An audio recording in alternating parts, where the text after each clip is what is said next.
오늘 말씀의 제목은 지혜로운 건축자 이렇게 붙여봤습니다. 아, 글자들이 좀 보이나요? 잘 보이세요? 네, 아주 그 화면이 좋습니다. 어제 우리 이제 강이권 씨는 좀 안 보여도 네, 만인을 위해서 이제 또 제가 읽어드리고 설명을 하니까 어제 저희는 이제 그 집안 벌초를 갔다 왔어요. 그 이제 저희 집안에는 그 저쪽에 그 용눈이 오름 아시죠, 여러분? 용눈이 오름 바로 맞은편에 보면 손지 오름이라고 있어요. 그 손지 오름에 한 5천 평 정도인가를 옛날에 이제 그 집안에서 이제 사가지고 절반은 팔아버리고 한 2,500평 정도 되는 땅에 이제 그 공동 묘지를 이렇게 조성을 해가지고 벌초를 옛날에는 이틀씩 했어요. 집안 벌초만 이렇게 하는데 이틀씩 했는데 그것도 여기저기 막 다니면서 했는데 이제는 이제 어제 7시에 모여가지고 딱 끝나니까 11시 반이더라고요. 7시에 함덕에서 모여가지고 그 손지오름 성당 좀 지나서 거기까지 이제 가서 이제 다 가서 끝내니까 11시 반. 아주 이렇게 좋게 됐어요. 좋게 됐는데 근데 이제 그 오름에 보면 억새들이 어마어마하게 올라와 있어요. 길도 없어요.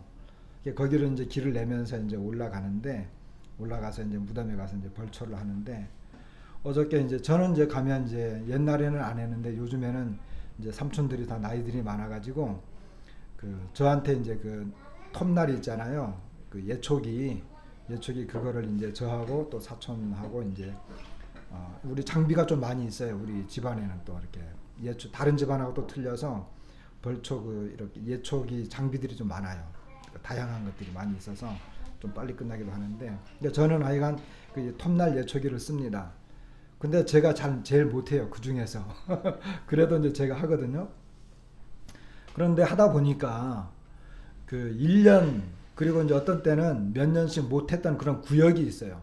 근데 어저께는 몇 년 동안 못했던 그 구역을 제가 들어가서 이제 하는데 진짜 힘들었어요. 한 5분 했다가 너무 힘드니까 기계도 무겁고 또 이렇게 그 앞에 이제 이 억새들하고 특히 뭐가 많았느냐면 가시나무가 엄청 굵어가지고 예초기로 잘 안 잘라지는 거예요.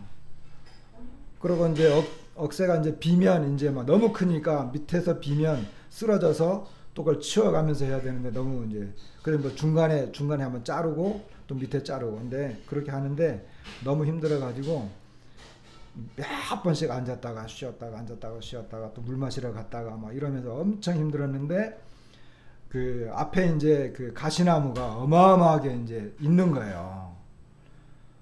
그런데 이제 그걸 하면서 무슨 생각이 들었느냐 하면 장애물이잖아요. 장애물. 그리고 엄청 힘들잖아요. 근데 그 가시나무 이런 것들이 저한테 이것은 우리 육신으로부터 나오는 이런 육체의 정욕, 뭐 안목의 정욕, 이생의 자랑 뭐 이런 거다. 이 죄로 말미암아 파생된 이런 그 육체의 어떤 정욕 같은 것들이다. 내가 이것을 극복하지 못하면 더 나아가지 못한다. 이런 이제 생각이 들었어요. 그래가지고 이제 막 거의 막 진짜 어제는 막 실신 직전까지 갈 정도로 힘들었는데 이제 그걸 앞에 놓고 보면서 내가 저걸 베어내지 못하면 내가 어떻게 앞으로 더 전진하지 못하는데 내가 주님 안에서도 내 마음 속에서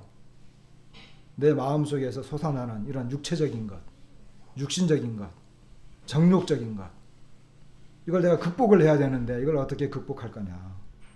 그러면서 이제 그런 생각을 하면서 이제 어떻게 벌초를 했는데 말씀에 보면 베드로전서 2장 11절 말씀에 보면 사랑하는 자들아 거류민과 나그네 같은 너희를 권하노니 영혼을 거슬러 싸우는 육체의 정욕을 제어하라 이런 말씀이 있어요.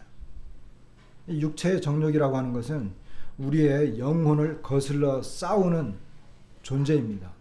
여러분 우리가 주님을 섬기려고 하다 보면 우리 육체 안에서 우리의 마음과 이 육신의 생각들이 있잖아요. 육신의 생각, 악한 것들. 야고보서 3장 14절에는 이런 말씀이 있어요. 좀 더 구체적으로 말하면 그러나 너희 마음 속에 여기 보면 마음 속에 독한 시기, 다툼이 있으면 자랑하지 말라. 진리를 거슬러 거짓말하지 말라. 이러한 지혜는 위로부터 내려오는 것이 아니요 땅 위의 것이요 정욕의 것이요 귀신의 것이니 시기와 다툼이 있는 곳에는 혼란과 모든 악한 일이 있습니다. 여기 너희 마음속에 독한 시기, 다툼 이런 것 있을 때는 자랑하지 말라는 거예요. 그러니까 내가 내 마음속에 뭔가를 자랑하고 싶은 것, 내 육체를 드러내고 싶은 것, 내 육신 속에서 뭔가 자꾸 꿈틀대는 것, 이게 주님의 영광보다는 내 자신을 드러내놓고 싶어하는 것, 이런 것들이 있거든요. 다툼이라고 하는 건 뭐예요? 다툼이라고 하는 우리 안에 정욕이 있기 때문에, 그리고 내 속에서 다른 사람들보다 낫다라고 하는 이런 교만한 것들이 있기 때문에 이런 다툼들이 있는 거거든요. 사람들이 자랑하는 이유가 뭐냐면 이런 독한 시기와 다툼. 우리가 고린도전서 2장 3장 그 1장 2장 공부하면서 우리가 자랑할 것이 뭐가 있어요? 우리가 자랑할 수 있는 것. 자랑하는 자는 주 안에서 자랑하라. 그러면서 사도 바울은 자기가 자랑할 수 있는 것은 십자가밖에 없다라고 하는 고백을 했던 것을 보게 됩니다. 우리가 십자가로 생각하면요, 겸손해질 수밖에 없어요. 십자가로 생각하면 낮아져요. 십자가로 생각하면 내가 얼마나 큰 죄인인가. 오늘 이제 예배 시간에 어떤 형제님이 우리가 얼마나 큰 죄인인지, 우리가 얼마나 악한 자인지, 그러니까 십자가 앞에 가면 그런 생각이 나거든요. 그래, 나 같은 자를 구원하셨어. 주님이 나 같은 죄인을 구원하기 위해서 얼마나 낮아지셨나. 왜 그런 고통을 겪으셔야만 하셨나. 그러니까 다툼이 생길 수 없잖아요. 이제 그런 것입니다. 그리고 여기도 보면 이제 시기와 다툼이 있는 곳에는 혼란과 모든 악한 일이 있다. 그렇죠. 이것은 어디에서나 다 마찬가지예요. 근데 특별히 교회 안에서는 더더욱 그런 것입니다. 근데 이와 같은 것들은 어디서 온 거냐면 땅 위의 것이다. 여러분이 땅의 것, 지금 우리나라 그 경제, 정치, 사회 이거 보면요, 더 이상 말할 수가 없어요. 이 땅 위의 것들이에요. 그래서 우리가 지난번에 고린도서 3장에 있는 것처럼 너희는 너희 스스로 속이지 말라 그랬잖아요. 이 세상 지혜를 이야기하면서 우리가 그리스도인이 자랑할 수 있는 것은 그리스도밖에 없는데, 세상에서 이 세상의 것은 이 세상 지혜, 통치자들의 지혜, 우리 주님을 몰랐거든. 하나님을 알지 못하는 거예요. 그런데 그와 같은 하나님을 알지 못하는 걸 가지고 자랑하려고 하는 것은 악한 것이다. 땅 위의 것이다. 그리고 정욕의 것이다. 그리고 귀신의 것이다. 이렇게 이야기하고 있는 걸 보게 됩니다. 그러니까 위로부터 난 지혜는 뭡니까? 성결하고 화평하고 관용하고 양순하고 긍휼과 선한 열매가 가득하고 편견과 거짓이 없다. 이렇게 이야기하는 거죠. 이게 위로부터 난 지혜를 말하는 거예요. 완전히 다르죠. 어저께 이제 벌초를 하면서 이런 생각들이 이제 났고요. 또 다른 그 간증을 좀 하게 되면, 어저께 그 벌초가 끝나서 이제 보통 우리가 벌초가 끝나면 점심을 다 같이 먹거든요. 근데 저는 점심도 못 먹고 빨리 왔어요. 왜냐하면 집안에 결혼식이 있었어요. 12시부터 이제 그 사촌 여동생의 아들이 이제 결혼을 해서 이제 그 카로텔, 제주시 카로텔에 이제 결혼식에 이제 가서 이제 잔치를 먹으러 갔죠. 근데 거기에 가면 우리 아마 성도님들 중에 알지는 모르겠는데, 경희라고 옛날 대학교 다닐 때 우리 집에서 잠깐 같이 지내던 그 사촌 여동생이 있어요. 그 여동생의 아들이 결혼한 건 아니고 그 여동생의 언니의 아들이 결혼했거든요. 다 이제 외사촌간들인데, 그런데 이제 외사촌 중에 경희라고 있어요. 우리 남문교회에 있을 때 그 침례를 받고 자매가 된 그런 그 여동생이에요. 그런데 이제 여동생이 그 모임 생활을 못 했잖아요. 그러니까 저는 늘 이제 고민을 했어요. 이제 그 여동생이 지금 어디 있느냐 하면 이제 UBF 그 대학생 선교 UBF 거기 아주 열심히 일을 하거든요. 그 어저께 이제 만났어요. 만나서 이제 이런저런 이야기를 많이 했는데, 그 참 감사가 됐습니다. 왜냐하면 늘 이제 생각날 때마다 늘 근심이 됐는데, 모임에 없고 다른 곳에 있으니까, 그랬는데 이제 어저께 교제를 하고는 이제 좀 그 기쁨이, 감사하는 마음이 있었습니다. 왜 그러냐면, 우리 이제 사촌 이 여동생이 예전에 이제 그 우리가 이제 교회를 다니면 우리랑 같이 집에 사니까 자연스럽게 이제 남문교회로 이제 연결되어서 이제 그 교회를 다녔는데, 언제 그 하루는 이제 그 캠프를 갔어요. 그 뭐 청년 캠프인지 CBF인지 모르겠는데, 하여간 청년 캠프를 가서 그 캠프에서 복음을 듣고 이제 와서 이제 구원 받았다고 한 거예요. 구원 받았다고 하니까 이제 교회에서 이제 침례를 주고 자매로 영접을 했죠. 근데 자매로 영접을 했는데 얼마 지나지 않아서 모임 생활을 안 하고 UBF로 간 거예요. 그러니까 이제 우리는 이제 생각날 때마다 늘 이제 어려움이 되고 또 고민이 되었잖아요. 그런데 이제 어저께 이제 그쪽 이야기 들어봤어요. 너 그때 침례까지 받았는데 너 정말 구원 받았냐? 뭐 이런 이야기를 이제 물어봤어요. 그런데 쭉 듣다 보니까 이 여동생이 그때는 내가 불확실했다는 거예요. 그때는 내가 불확실했었다. 그런데 그 후에 이제 UBF로 가긴 했지만 UBF를 가서 이 말씀을 계속 읽고, 그리고 이제 이 말씀을 읽고 그 주님을 이렇게 계속 섬기면서 그 자기의 이제 구원이 분명해졌다는 거예요. 말씀의 이제 성령의 조명을 통해서 자기가 얼마나 큰 죄인이고, 그리고 이제 이 우리 주님이 십자가에서 그 나의 죄로 이 죄를 담당하시고 죽으신 것을 자기가 확실하게 믿게 되었고, 자기는 지금도 확신을 갖고 있다. 그리고 이제 그 자기가 어떤 사람을 좋아하는데, 그 이제 여동생이 이제 그 마틴 로이드 존스라든지, 이 마틴 로이드 존스 목사는 이제 원래 의학 박사인데, 이 사람 이제 청교도 대표적인 이제 청교도 후예예요. 그리고 아더 핑크라든지, 아더 핑크 이 사람도 굉장히 복음을 굉장히 그 정확하게 전하는 이런 분이고 아주 훌륭한 분입니다. 이런 사람들의 책들을 좋아한다고 하면서 그렇게 교제를 많이 했는데, 모임에서 이제 그 침례까지 받았지만 자기의 마음이 불확실했다는 거예요. 그리고 고민이 있었다는 거예요.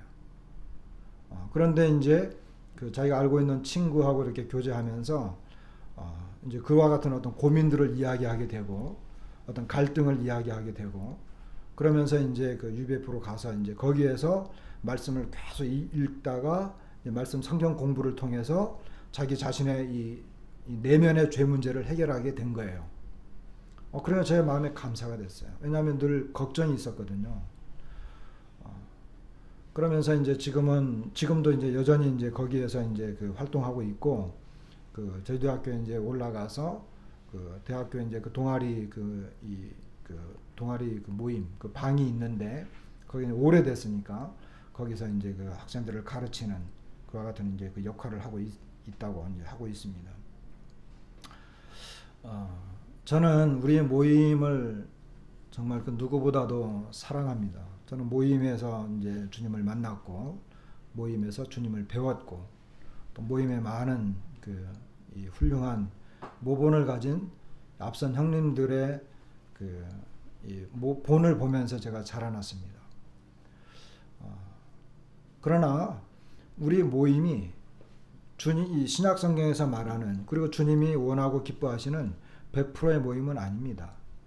이 세상에 100% 성경대로 한다, 그리고 성경의 어떤 그 주님이 원하시는 대로 살아간다, 이런 사람은 불가능하잖아요. 저는 우리 모임이 신약 성경의 원리를 지키고 어떻게 하든지 그 신약 성경에서 말하는 그 교회를 추구하고 어떻게 하든지 그걸 따라가려고 하는 이와 같은 자세, 그리고 그와 같은 모습을 제가 이제 알고 있습니다. 그리고 우리 가령골 교회도 그렇게 하려고 애를 쓰고 있지만, 우리는 뭐예요? 완벽하지 못하다는 것입니다. 그리고 우리가 이 교회에서 전하고 있는 이 복음이 우리만 갖고 있는 복음이냐? 제가 어저께 이제 그 여동생을 만나자마자 제가 대놓고 이야기했어요. UBF에는 구원이 없는데 이렇게 이야기. 그랬더니 막 반발을 하더라고요. 제가 의도적으로 이제 그렇게 이야기하기도 했지만 그렇게 해야지 이제 이게 막 속의 것들이 막 나오니까 그러면서 너의 구원도 의심스럽다. 이제 이런 이야기를 하기 위해서 이제 그렇게 한 거거든요. 그런데 우리 모임, 우리 교회에서는 우리가 토요일마다 복음을 전하고 있는데 우리가 전하고 있는 이 복음만이 완벽한 것이냐? 그렇지 않다고 하는 것입니다. 그리고 특별히 저는 우리 교회에서 이제 여러 전도자들이 많이 있잖아요. 유명한 전도자들이 있잖아요. 그 전도자들마다 각각의 특색이 있어요. 이 특징들이 있다는 거죠.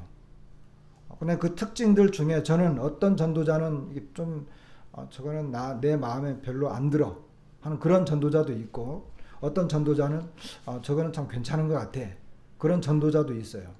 우리 모임 안에서.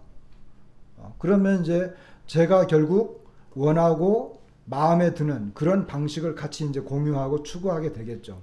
그러나 그럼에도 불구하고 우리 교회에서 구원받으면 100% 구원이다, 이렇게 말하기는 어렵습니다.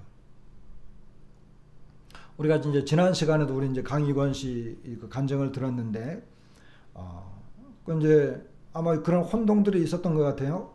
그 나중에 막 케이크 같은 거 막 사고 그랬잖아요. 제가 좀 당황했어요, 그때. 왜냐하면 그 간증을 하면, 여러분 들어보세요. 간증을 하면 그 사람이 구원받은 것입니까? 대답을 해보세요. 간증하면 그 사람 구원받은 사람입니까? 아니죠. 좀 더 구체적으로 말해서 간증하면 그 사람이 구원받은 날입니까? 더더욱 아니죠. 그러면 침례를 받으면 그 사람은 구원받은 사람입니까? 그것도 아니죠. 우리는요, 분명하고 좀 정확히 할 필요가 있어요. 물론 교회에서 구원받았다 간증을 하면 그 이제 그 침례 상담도 하잖아요. 우리가 보통 침례 상담을 거치고 이렇게 해서 이제 교회에서 분별해 봐서 형 구원받았구나, 이렇게 이제 분별이 되면 침례도 주고 또 이제 형제나 자매로 영접도 하고 그렇지 않습니까? 그런데 그 천주교 같은 경우는요, 천주교 같은 경우는 그 구원의 문제가 교회에 달려 있다라고 천주교 사람들은 믿어요. 천주교의 가르침이 그래요. 그래서 천주교에서는 세례를 받으면 그 사람은 이제 그리스도인이라고 이렇게 인정을 해줘요. 천주교회에서는. 그러니까 교회의 권위, 그러니까 구원의 문제가 교회의 권위에 달려 있어요. 근데 우리는 어때요? 우리는 그렇지 않죠. 우리는 그렇지 않고 그 사람이 성경에서 말하는 대로 정말 거듭났느냐, 거듭나지 못했느냐, 이걸 이제 분별해 보는 것이죠. 그러니까 천주교 사람들은 세례를 받으면 이제 좀 부유하거나 이런 사람들은 세례 받는, 유아 세례도 있거든요. 유아 세례도 있고 또는 이렇게 성인이 돼서 세례를 받는 경우도 있는데, 이 세례라고 하는 이런 이 거룩한 성스러운 예식을 하면, 그리고 교회에서 세례를 베풀면 그 사람은 이제 천주교인, 그리고 그리스도인, 그리고 그 사람은 이제 구원받은 사람, 이렇게 해서 굉장히 성대하게 어떤 이렇게 잔치도 한다든지 어떤 그런 행사들을 한단 말이에요. 그러나 우리 개신교는 그렇게 하지 않죠. 특별히 또 우리 모임은 그렇게 하지도 않습니다. 왜? 세례와 구원은 관계가 없기 때문에. 그래서 우리 모임은 이와 같은 부분들을 이제 분명하게 하는데, 그렇게 함에도 불구하고 우리 교회에서 복음을 들었기 때문에 그 사람은 분명하다, 우리 교회에서 침례를 받았기 때문에 분명하다, 100% 완벽하다라고 말할 수는 없는 것입니다. 그러니까 우리는 늘 이와 같은 부분에 있어서 정확해야 돼요. 그리고 더더욱 중요한 것은 복음을 정확하게 이해하고 확실하게 구원받은 사람들이 교회의 지체가 되는 것입니다. 그리고 그와 같은 사람들을 원하는 거예요. 우리 교회가 작은 이유가 있어요. 작은 이유. 물론 우리가 여러 가지 이제 부분에서 부족하기도 하지만 우리 교회가 결코 규모가 크지 못하는 이유 중에 아주 중요한 이유가 하나 있다면 확실하게 거듭난 사람들만 성도로 영접을 하기 때문에 어렵다는 것입니다. 그래서 어저께 그 여동생을 만나서 여러 가지 교제를 하면서 저는 감사가 됐어요. 왜냐하면 그 확실하게 거듭난 그 자매인 것을 제가 확인했기 때문에 그렇습니다. 우리 모임이 아니라 할지라도. 그리고 이 분별력이 분명한 걸 보면서 물론 이제 교회 진리라든지 여러 곳에서는 약간 문제점들이 있긴 하지만 자기 자신이 주님을 믿은 이 믿음에 대해서 분명한 분별을 갖고 있다고 하는 것에 대해서 감사가 됐어요. 우리는 어떻게 보아야 되느냐 하면 로마서 8장 9절 말씀에 보면 만일 너희 속에 하나님의 영이 거하시면 너희가 육신에 있지 아니하고 영에 있나니 누구든지 그리스도의 영이 없으면 그리스도의 사람이 아니라. 결국 우리가 거듭나는 것은 그 안에 성령이 계시느냐 계시지 않느냐의 문제입니다. 내가 아무리 이거 좀 줄여주세요. 약하게 하던가. 에어컨. 우리가 이제 복음을 전하다 보면 어떤 사람들은요, 교회 좀 이렇게 오래 나오고 그러면 어때요? 복음에 대해서 다 알아요. 복음에 대한 내용을 다 알아. 저 같은 경우도 그랬어요. 그 다음에 무슨 말 할 것까지, 이 사람이 그 다음에 어떤 말씀 인용할 것 같은데 그것까지도 알았어요. 그러나 그것이 구원받은 게 아닙니다. 결국 핵심은 뭐냐 하면 성령으로 거듭나는 것입니다. 성령께서 내 마음에 정말 죄가 무엇인지를 깨닫게 해주는 거예요. 그리고 그 죄로 말미암아 고민과 갈등, 하나님 앞에 두려운 마음이 생기게 되고, 그리고 정말 내게 예수 그리스도께서 필요하고 그분이 십자가에서 그 이루신 사역을 내가 전폭적으로 의지하게 될 때 성령이 내 마음속에서 들어오셔서 이 말씀을 깨닫게 해주시고 죄 용서함이 일어나는 거예요. 내 마음속에서. 그래서 누구든지라 그래서 누구든지 그리스도의 영이 없으면 그리스도의 사람이 아닌 것입니다. 내 안에 내가 아무리 성경적인 지식과 배경을 갖고 있다 할지라도, 그리고 훌륭한 활동과 봉사를 하고 있다 할지라도, 헌신적인 삶을 살았다 하더라도 그 사람에게 성령으로 말미암아 거듭난 경험이 없다면, 그 안에 성령이 계시지 않다면 그는 그리스도인이 아닌 것입니다.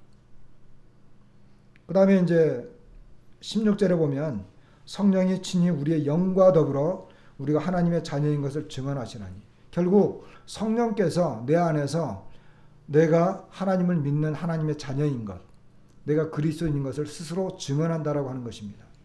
내 안에 증거가 있는 거예요. 하나님의 아들이 있는 자는 그 안에 증거가 있다. 요한일서 5장 10절에 그 말씀 있잖아요. 10절과 11절에 보면 하나님의 아들이 있는 자에게는 그 안에 증거가 있는 거예요. 그게 무슨 증거냐? 성령의 증거예요. 그렇기 때문에 그리스도인은 성령의 역사로 말미암아 거듭나게 되고 성령의 능력으로 살아가는 거예요. 종교인으로 살아가는 게 아니라 성령의 능력으로 살아가는 거예요. 그 사람은 변화된 사람이에요. 그 사람의 마음과 생각이 바뀐 사람이에요. 이제 하나님이 왜 두려운지, 그리고 하나님께서 말씀하시고 하나님께서 이루시는 이 모든 것들에 대하여 기쁨과 평안한 마음으로 받아들여지게 돼 있어요. 왜? 그 안에 성령이 계시기 때문에. 그래서 정말 거듭났느냐 거듭나지 않았느냐는 그 사람의 말을 듣고 판단하는 것이 아니라 그 안에 성령께서 어떻게 역사하고 있느냐, 이걸 보는 거예요. 이거를 우리가 볼 줄 모르면 오늘날 이 교회는요, 혼란 그 자체로 바뀌어버려요. 그래서 저뿐만 아니라 특별히 우리 형제님들은 이 부분에 대해서 분명히 해야 됩니다. 그래서 어제는 이제 뭐 벌초라든지 결혼식 이런 것들을 보면서 제가 이제 많이 생각하게 되었습니다. 일종의 간증을 했는데, 우리에게 있어서 매우 중요한 부분이기 때문에 이제 이야기를 했습니다. 오늘 이제 꼭 제가 드리고 싶은 이 말씀, 어저께 말씀을 무슨 말씀을 전해야 되나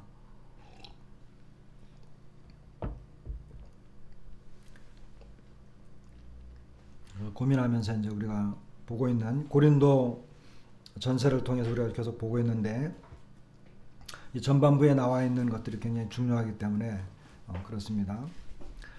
고린도전서 이제 3장 10절과 11절 말씀. 내게 주신 하나님의 은혜를 따라 내가 지혜로운 건축자와 같이 터를 닦아두네. 다른 이가 그 위에 세우나 그러나 각각 어떻게 그 위에 세울까를 조심할지니라.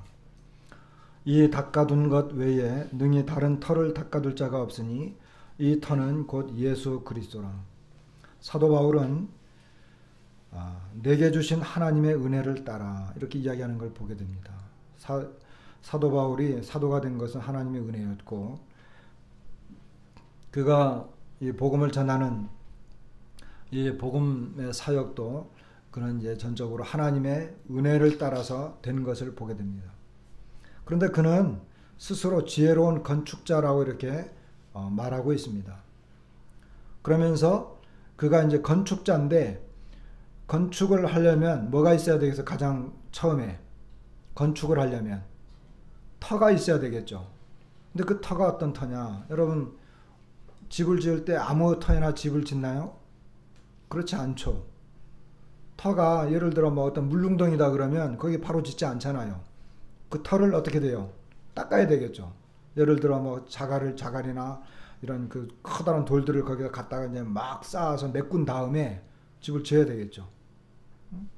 그리고 이제 터를 할 때도 흙 위에다 바로 짓지 않고 어느 정도 파서 거기에다가 이제 기초를 콘크리트를 쳐서 기초 터를 이제 그 닦아야 되잖아요.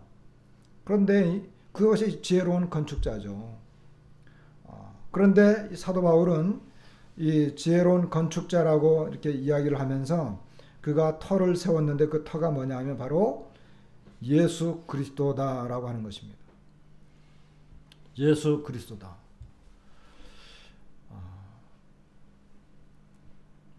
이 예수 그리스도라고 하는 터는 믿음의 기초입니다.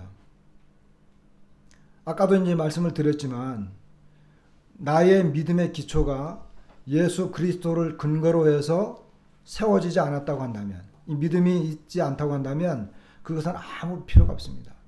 오늘날 많은 종교들이 있어요. 그러나 그 종교도 다 무너져요, 결국은. 왜? 터가 잘못되기 때문에 그렇습니다. 그리고 기독교라고 하는 세계 속에 들어와서도 만일 나의 믿음의 기초가 예수 그리스도가 아니고 내 자신의 어떤 행위라든지 나의 어떤 내 자신의 생각이라든지 이와 같은 것들로 터가 닦여져 있다면 그것도 결국은 무너지게 되어 있는 것입니다. 우리가 이제 신앙생활을 하면서 우리는 이제 건축을 해 나가고 있잖아요. 오늘 이제 그 부분을 말씀드릴 거예요. 내가 터 위에다 집을 짓는 거잖아요. 터 위에 집을 지을 건데 그 집을 짓기 전에 그 터가 뭐냐라고 하는 거예요. 내가 만일에 이 신앙생활을 하면서 이 집을 짓고 있는데 그 집이 내가 율법을 기초로 해서 했다. 내가 교회의 어떤 그 헌신과 봉사 이와 같은 것으로 터를 쌓았다. 그렇다고 한다면 그와 같은 것들은 결국은 다 무너진다라고 하는 것입니다.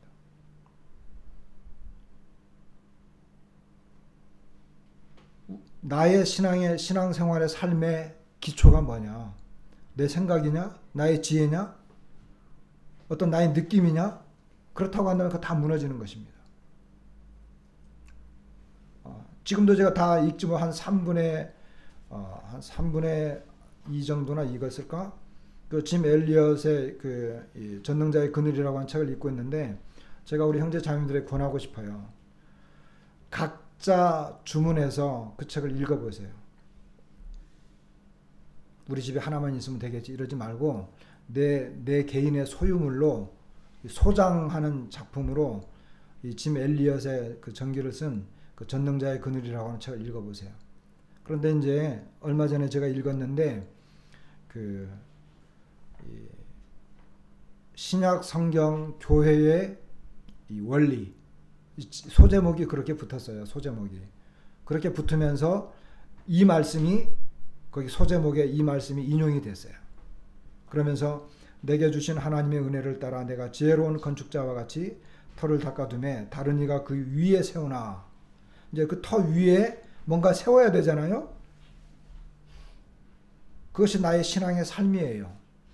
그러나 각각 어떻게 그 위에 세울까를 조심할지니라. 이제 우리가 다 집을 짓고 있어요. 그런데 그 터가 예수 그리스도라고 하는 터죠. 만약에 터가 예수 그리스도가 아니면 그건 잘못된 거예요. 우리는 그 위에다가 집을 짓고 있는데 각각 어떻게 그 위에 세울까 이걸 조심하라고 하는 거예요. 근데 이것이 뭐냐면 신약 성경이 말하는 교회의 원리가 될 수도 있고 그리고 우리 각각이라고 했기 때문에 우리 개인의 신앙의 집을 짓고 있는 거죠. 여러분은 집을 어떻게 짓고 있습니까? 나는 그 집을 어떻게 짓고 있을까? 가장 중요한 것은 일단은 그 터다. 터가 있으면 집을 지을 수 있다.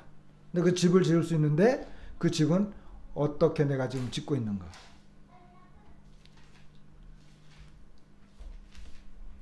우리가 잘 아는 것처럼 마태복음 7장 24절 이후에 보면은 그러므로 누구든지 나의 이 말을 듣고 행하는 자는 그 집을 반석 위에 지은 지혜로운 사람 같으리니 비가 내리고 창수가 나고 바람이 불어 그 집에 부딪히되 무너지지 아니하나니 이는 주추를 반석 위에 놓은 까닭이요 나의 이 말을 듣고 행하지 아니하는 자는 그 집을 모래 위에 지은 어리석은 사람 같으리니 비가 내리고 창수가 나고 바람이 불어 그 집에 부딪힘에 무너져 그 무너짐이 심하니라. 여기 보면 지혜로운 사람과 어리석은 사람이 나와요. 그런데 지혜로운 사람은 뭐예요? 그 집을 반석 위에 지었다는 거예요. 반석은 뭐예요? 바로 우리 주님 예수 그리스도를 말하고 있는 것입니다. 그리고 그분의 반석은 바로 우리 주님 예수 그리스도를 말하는 거거든요. 근데 그 예수 그리스도에 뭘 말하는 거예요? 그분께서 말씀하신 가르침이에요. 그분의 가르침을 내가 순종하고 있느냐, 순종하고 있지 않느냐.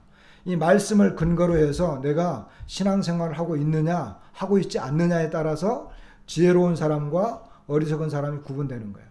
말씀을 근거로 순종하면서 신앙생활을 하는 사람, 그 사람은 반석 위에 집을 지은 사람과 같은 거예요. 터는 예수 그리스도. 다시 말하면 반석. 그것은 예수 그리스도죠. 근데 그 위에 어떻게 지을 거냐는 거예요. 아, 나는 이렇게 생각해. 교회는 내 생각에 교회 생활은 이렇게 하는 거야. 말씀은 그리고 직장 생활은 이렇게 하는 거야. 아, 이 정도 하면 됐지. 다 자기 생각대로 살아가요, 결국은. 그런데 그 생각이 주님께서 하신 말씀을 따라서 살아가는 것인지 아니면 그냥 내가 생각하는 대로 내가 갖고 있는 어떤 그 일반적인 가르침과 가치관대로 살아가는 거냐는 거예요. 열심히 신앙생활을 했지만 똑같이 집을 지었지만 어쩌면요 여기 모래 위에 지은 사람 모래 위에 지었으니까 얼마나 쉽게 지었겠어요. 그죠? 쉬울 수 있잖아요. 모래 위에 지을 때는 막 주초를 깊이 안 파도 되니까 막 지었어. 근데 조금 짓다가 바람이 불고 비가 오니까 금방 무너지는 거예요.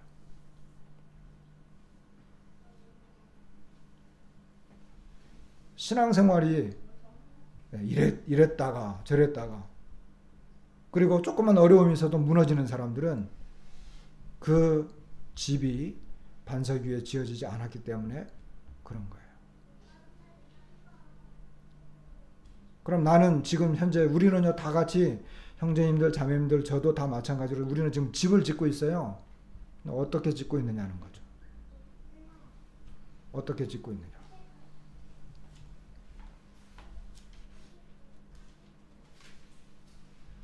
자, 고린도전서 3장을 좀 더 볼까요?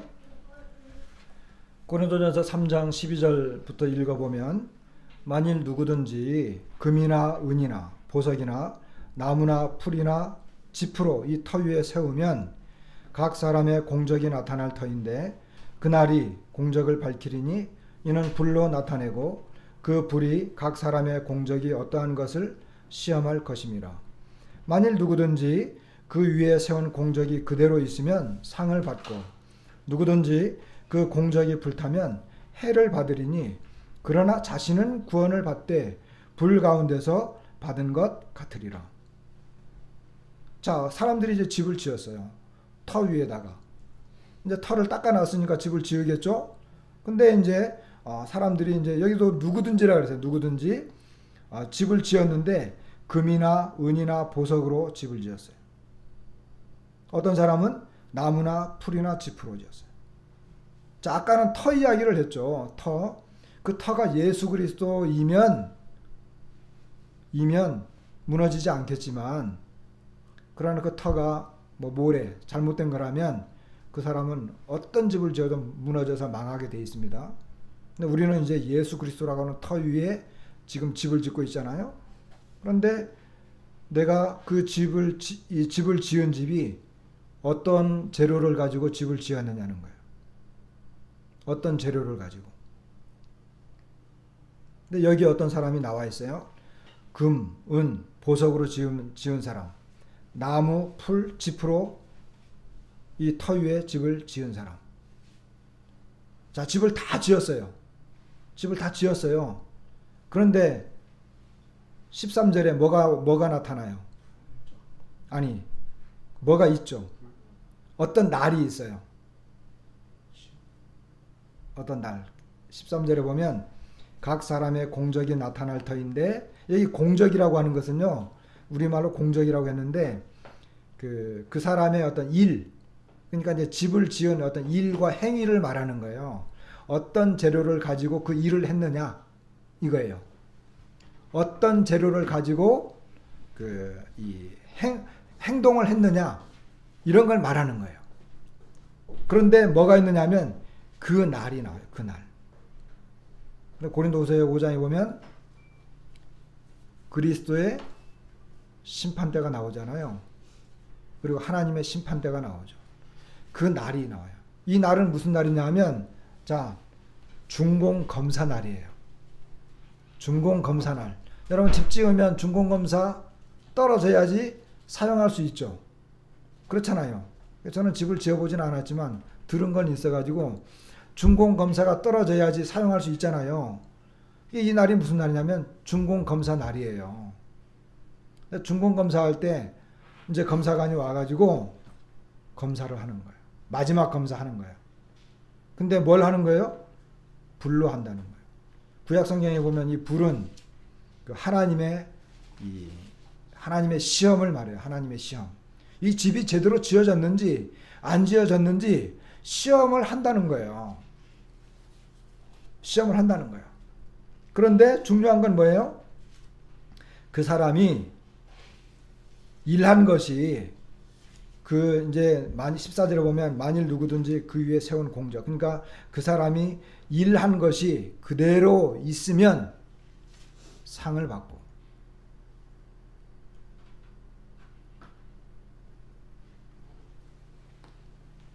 집을 지었는데 상을 준다고 하잖아요. 그게 무슨 말이에요? 그 사람이 일을 어떻게 했느냐, 집을 지을 때 어떤 재료를 가지고 어떠한 자세로 일을 했느냐라고 하는 것을 말하는 것이지, 내가 이런 집을 지었어요, 이 집 보기 좋죠, 그런 의미라기보다는 이런 집을 지을 때, 그 집을 지을 때 내가 어떠한 재료를 가지고 어떠한 자세로 어떤 방법으로 했느냐라고 하는 것이 중요합니다. 근데 어떤 사람은 엄청나게 큰 집을 지었어. 근데 딱 시험해 본 순간 불타버렸어. 쉽게 무너져. 그럼 그 사람이 지은 재료와 그 사람의 건축 방법과 생각이 처음부터 잘못됐다. 처음 잘못됐다. 중공 검사관이 와서 보니까 이 집은 그 정확한 재료를 안 썼어. 옛날에 철근, 예를 들어서 철근이 50mm 철근을 써야 되는데 뭐 25mm 철근을 썼다. 그리고 뭐 이렇게 시멘트 농도, 밀도가 있잖아요. 밀도가 어느 정도 있어야 되는데 푹 찔러 보니까 북석북석해. 근데 이 건물은 뭐 한 20층 올라가야 돼. 밀도가 안 나와. 그럼 어때요? 준공검사 해줄 수가 없는 거예요. 그런 것처럼 여기 그 날이 있어요. 그 날. 우리는 실은요, 제가 말씀을 묵상하면서 이게 이제 고린도전서 3장 4장에 나와 있지 않는데 그리스도의 심판 때라고 하는 게 뭐냐, 이걸 이제 이렇게 주제를 가지고 이야기하려고 많이 이제 생각을 했어요. 그러다가 이제 그건 나중에 이제 기회가 되면 해야 되겠다 이런 생각이 하고, 우리가 이제 잊고 있는 요 내용. 결국 우리가 보세요. 우리가 각자 개인의 신앙생활 하고 있잖아요. 그 말은 곧 우리가 예수 그리스도 위에서 내가 집을 지어가고 있다는 거예요. 각자의 집이 있어요. 그런데 이 집이 제대로 된 집이냐, 아니면 엉터리로 집을 지은 거냐, 이게 그 준공검사할 날이 있다는 거예요. 그러니까 우리 마음에 어떤 자세가 중요하겠어요? 그냥 중요한 거예요. 그건 상과 관계가 있는 거예요. 여기 그 15절에 보면 누구든지 그 공적이 불타면 해를 받으리니 그랬거든요. 이 해라고 하는 것은 이 손해를 말해요. 손해. 영업 손해를 봤다. 이익의 손해를 봤다. 그런 손해를 본 걸 말해요. 그러니까 뭐예요? 열심히 일했는데 인건비도 안 나오고 재료값도 안 나왔다. 여러분, 예를 들어 건축을 했는데, 장사를 했는데 10억을 투자했어. 10억을 투자했는데 나중에 다 끝나가지고 이제 해보니까 한 1억 정도밖에 안 남아. 그러니까 인건비도 못 받아, 재료비도 못 받아, 이게 인부들 불러가지고 그 인건비도 못 줘. 그럼 뭐예요? 망한 거잖아요. 손해본 거잖아요. 좀 그 말을 한 거예요. 우리가 열심히 신앙생활을 해가지고 주님 앞에 갔는데 마이너스야. 그 말인 거예요. 그럼 어떻게 돼요? 여기 성경의 표현은 그러나 자신은 구원을 받대요. 터가 예수 그리스도이기 때문에, 터가 예수 그리스도라고 한다면 그 사람의 구원은 잃어버리지 않겠죠. 그죠? 터는 있으니까. 근데 터 위에 내가 살 집이 없는 거야. 아무것도 없는 거야. 손해봤다.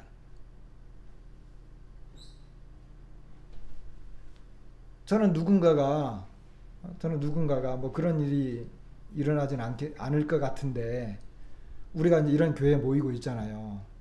근데 어느 날 어떤 사람이 구원받았는데 보니까 저쪽에 땅이 있는 사람이야. 이 사람이 땅을 한 100만 평 갖고 있어요. 그런 사람이 형제가 됐어. 근데 우리 교회가 없어. 그러니까 이제 이 사람이 와가지고 불쌍하니까 이제 우리가 보고, 아이고, 이 교회는, 내가 다니는 교회는 예배당도 하나 없네. 그래갖고 이제 저쪽에 내가 1000평짜리 땅 하나 기부할게요. 기부를 했어요. 근데 그 터는 있는데 집을 지을 돈이 없어. 뭐 아무것도 아니잖아요. 땅만 있는 거지. 땅만 있는 거잖아요. 아무것도 없는 거예요. 우리가 그렇게 될 수 있다는 거예요. 이것은 제가 하는 말이 아니고 여기 있는 것처럼, 그러나 자신은 구원을 받되 불가운데서 받은 것 같으리라, 이렇게 이야기하는 거예요. 아무것도 없다는 말이에요. 손해봤다는 말이에요. 무슨 손해? 열심히 신앙생활 했으니까, 일요일날 바쁜데 나도 뭐 좀 할 것 많은데 교회 왔잖아요. 헌금도 했잖아요. 근데 그런 자세와 태도와 마음의 심중의 의도, 이 모든 것을 주님이 보고, 주님은 예리한 검사관이잖아요. 시험하시겠다는 거예요. 그때 남을 거냐 안 남을 거냐, 중요한 거거든요. 우리가 주님을 두려워하면서 이 신앙생활 할 때 진실된 마음으로 정말 주님을 주님으로 알고 해야 될 필요가 있는데, 두려운 이야기입니다. 두려운 이야기입니다. 상을 받을 건지 손해를 입을 것인지는 그날에 이제 그 주님이 시험할 때 나타난다고 하는 것이죠.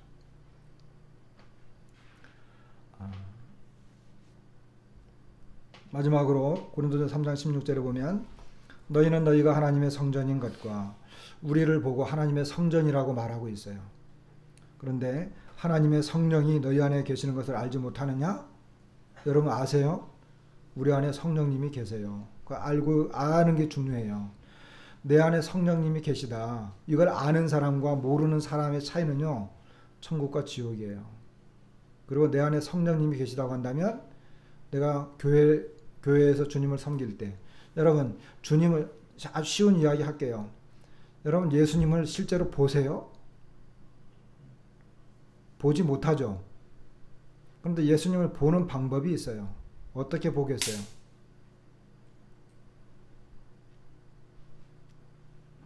예수님은 교회의 뭐예요? 머리죠. 그러면 교회의 머리 대신 예수 그리스도. 그럼 그 이 머리의 몸은 누구예요? 교회죠. 그죠? 교회는 몸이고 머리는 그리스도죠. 합쳐져서 뭐예요? 하나의 완벽한 몸이 되는 거잖아요. 근데 예수님은 우리가 실제 예수님 볼 수 없어. 근데 그분의 몸은 볼 수 있죠.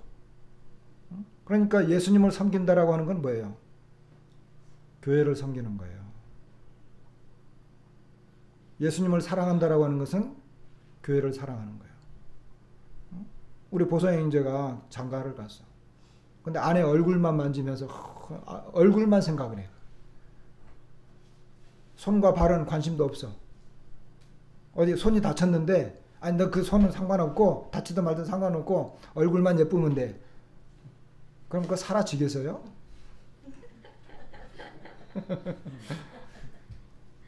그게 아닌 거예요. 이거 하나의 다 완벽한 인격체예요. 그러니까 우리가 교회 생활한다? 이건 형식적인 게 아니에요. 그러니까 우리가 모였을 때 그것이 바로 이 주님의 몸이 되는 거예요. 우리가 모였잖아요. 이게 몸인 거예요. 주님의 몸. 그러니까 교회를 섬긴다. 예수님을 섬기는 거예요. 주님을 사랑한다. 교회를 사랑하는 거예요. 사람들이 교회를 모르니까 이런 생각을 못하니까 그냥 교회 와서 자기가 하고 싶은 대로 막 하는 거예요. 그러면 안 되는 거죠. 근데 여기 있는 것처럼 하나님의 성령이 너희 안에 계시는 것을 알지 못하느냐? 우리 안에 성령이 계세요. 여기 17절 누구든지 하나님의 성전, 여기 하나님의 성전. 그런데 여기 이제 실제로는 이 말씀의 문맥을 보면 고린도전서 3장 16절 이 문맥은요, 교회를 말하는 거예요. 너희가 하나님의 성전이라고 하는 것은 교회를 말하는 거예요. 교회. 지금 우리가 모였잖아요. 이것은 성전을 말하는 거예요. 이 안에 주님이 지금 함께 임재해 계시고. 근데 이 하나님의 성전을 더럽히면 그랬잖아요. 하나님이 그 사람을 멸하시리라. 하나님의 성전은 거룩하니 너희도 그러하니라. 우리 이 안에 성령님이 계시고 우리 각자에게 성령님이 계시기 때문에 성전이 거룩한 것처럼 우리도 다 각자가 거룩한 거예요. 그런데 여기 있는 것처럼 하나님의 성전을 더럽히면, 우리말 성경에 더럽히면 이렇게 말했는데 우리말 성경 나눠주에 보면 멸하면, 그러니까 멸하면이 2번 기록된 거예요. NASB라고 하는 영어 성경에는 destroy라고 하는 단어가 들어가 있어요. 멸하다는 거예요. 이것은 해를 끼치다, 파멸시키다, 심각한 해를 가하다.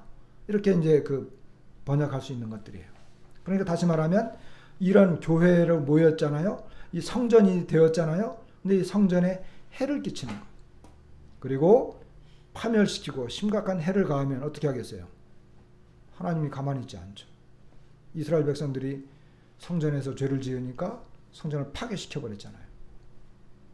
없애버렸잖아요. 그런 것과 마찬가지예요. 그러면 우리가 이제 어떻게 해야 되느냐? 어떻게 해야 되느냐? 하나님의 성전을 조심스럽게 생각해야 되고 그 안에서 우리는 거룩한 삶을 서로 유지해야 되는 거예요. 교회는 나중에 우리가 교회에 대해서 이야기할 수 있는 기회가 있겠지만 교회는 내가 그냥 가면 내가 교회 가 그 자체가 잘못된 거예요. 교회는 이게 교회예요. 모였을 때, 지체로 서로 연결되었을 때 그게 교회인 거예요. 이거 얼마나 소중하고 아름다워야 되겠어요. 그리고 얼마나 거룩해야 되겠어요. 그러니까 교회에서 세상 이야기하는 것은 절대 바람직하지 않습니다. 그것은 성전을 더럽히는 거예요.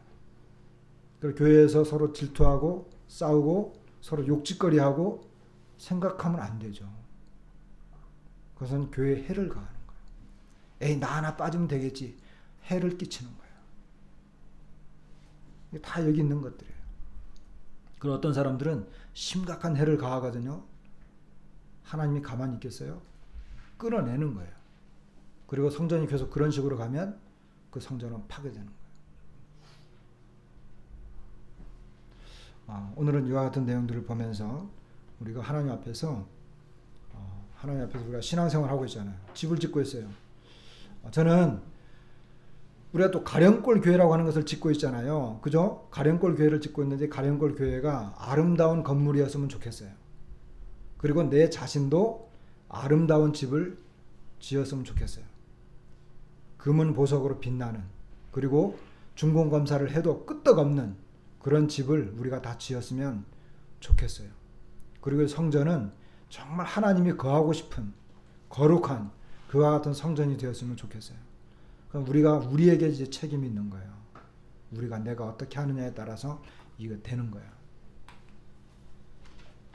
말씀을 마치겠습니다.